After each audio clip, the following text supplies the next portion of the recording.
Sampailah kita di segmen penghujung berita satu view. Nah, kita akan membahas mungkin bergeser ke kasus Gaza begitu, pertikaian di Gaza. Anda menanggapinya seperti apa, Mas Bim? Apa urgensi mungkin yang harus dilakukan sekarang ini? Ya, itu udah beberapa dekade sama aja ya sebetulnya. Terkadang kita menjadi skeptis begitu ya, bahwa akankah ini selesai begitu ya? Yang penting sebetulnya semua harus bekerja keras supaya ini berhenti dulu lah, paling enggak lah. Itu korban itu enggak cuman kalau dibilang sasarannya Hamas, oke lah kita bilang sasaran Hamas kan satu-satu pribadi, ini sekali mati 8, sekali 7 anak, masa ibu-ibu Hamas ya nggak benar kan?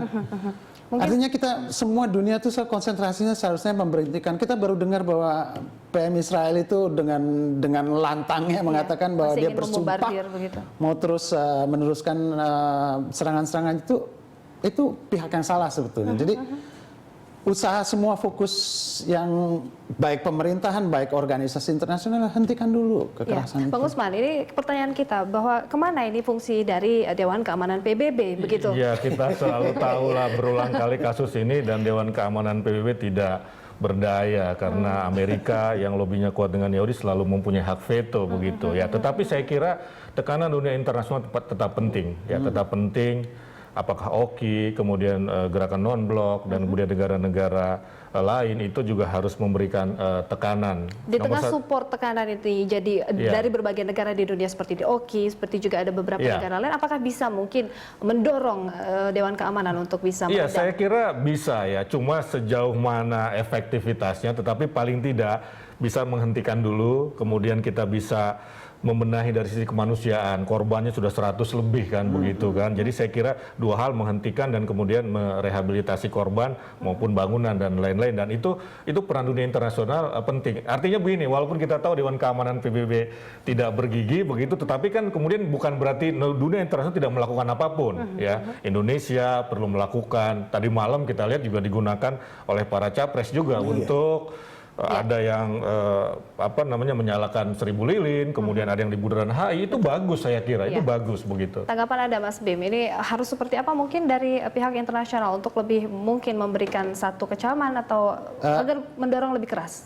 Dorong lebih keras boleh aja, tapi saya kalau melihat masalah sumbernya itu bukan hanya saat ini gitu loh. Masalahnya adalah seperti dikatakan Mas Usman ini di Dewan Keamanan gitu loh.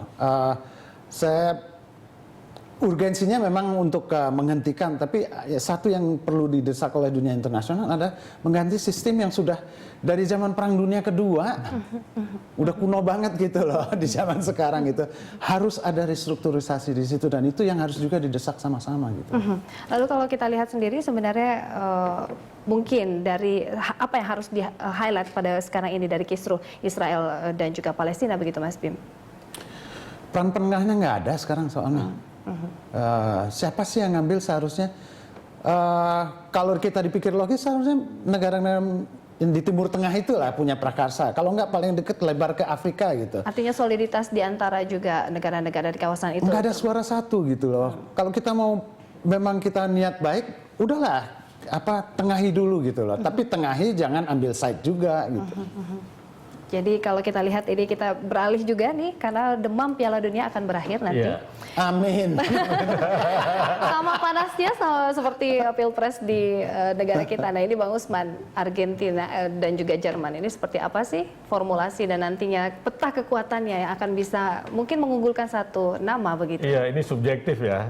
Ya saya karena Anda pendukung Argentina begitu. Saya pendukung Jerman ya. Saya pendukung Jerman sejak dulu, baik dia kalah ataupun menang begitu kan. Nah, jadi saya kira kalau kita lihat dari kualitas permainan mungkin memang Jerman kalau berhadapan dengan Belanda, kemungkinan besar Jerman menang lebih tinggi sebetulnya. Tetapi ketika dia melawan Argentina, tetap menurut saya sekali lagi subjektif, itu Jerman peluangnya lebih besar. Dan saya kira 2-1 lah untuk Jerman. Wow. Ini Mas Bim sendiri mungkin pro kemana? Jerman atau Argentina? Saya pro underdog. Jadi saya bela yang Argentina aja deh.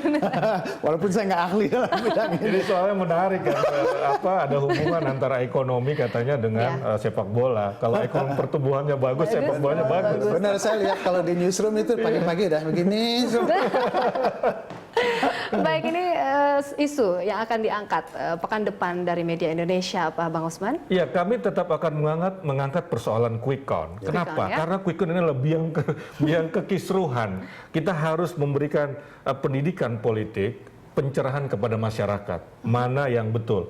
Hari Minggu besok itu kan Persepi itu memanggil anggotanya untuk tadi dalam konteks audit dan investigasi seperti apa. Nah, ini akan terbuka, akan transparan, dan kita akan buka semua track record dari para penyelenggara survei ini. Karena bagi saya, bagi kami, bagi media Indonesia, itu biang persoalannya adalah quick count dan lembaga-lembaga yang melakukan quick count itu. Iya, Mas Bim, ini Jakarta Globe sendiri akan mengangkat apa begitu? Saya kira kita masih berusaha mengawal ya dari perhitungan final KPU ini dengan cara melaporkan apa saja yang ada berkaitan dengan perhitungan ini. Kerusuhan atau ketidaksamaan pandangan di daerah itu harus dilaporkan karena semua publik harus tahu. Baik, terima kasih telah hadir di Dialog Berita Satu View, Mas Bim dan juga Bang Usman. Demikian Dialog Berita Satu View pagi ini. Kami akan kembali dengan rangkaian informasi lainnya sesaat lagi.